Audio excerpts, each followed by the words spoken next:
भगवान श्री कृष्ण ने अपने भक्त को क्यों नहीं बचाया। एक दिन कृष्ण अपने महल में बैठकर भोजन कर रहे थे। उनकी पत्नी रुक्मिणी उन्हें खाना परोस कर खिला रही थी। कृष्ण एक ऐसे व्यक्ति थे जिन्होंने अपने कंधे पर पूरी दुनिया का बोझ उठा रखा था। इस वजह से उन्हें घर पर बिताने के लिए वक्त कम ही मिल पाता था, इसलिए उन्हें भोजन परोसने और खिलाने का मौका भी कम ही मिल पाता था।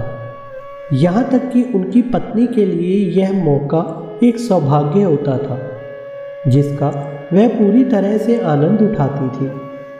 तो कृष्ण खाना खाते खाते अचानक आधा खाना बीच में छोड़कर उठे और बिना हाथ धोए ही बाहर जाने लगे। रुक्मिणी उन्हें इस तरह बीच में उठता देख बोली, अरे आप भोजन अधूरा छोड़कर कहाँ जा रहे हैं? जाने से पहले कम से कम भोजन तो पूरा कर लीजिए। कृष्ण ने उनसे कहा, नहीं, इतना वक्त नहीं है, मेरा एक भक्त बहुत मुसीबत में है, मुझे तुरंत जाना होगा। इतना कहकर वह दरवाजे तक गए और वहाँ 2 पल ठहरकर अचानक वापस लौट पड़े और फिर अपने आसन पर बैठकर खाना खाने लगे।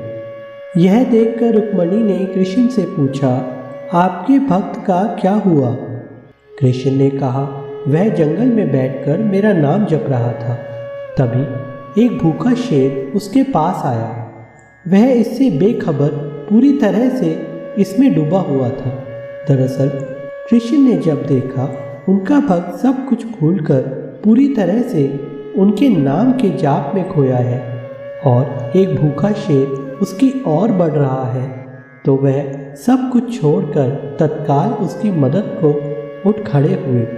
लेकिन फिर अपने रुकने का कारण बताते हुए वह कहने लगे, जैसे ही मैं दरवाजे की तरफ बढ़ा, उस बेवकूफ़ ने खुद को बचाने के लिए पत्थर उठा लिया।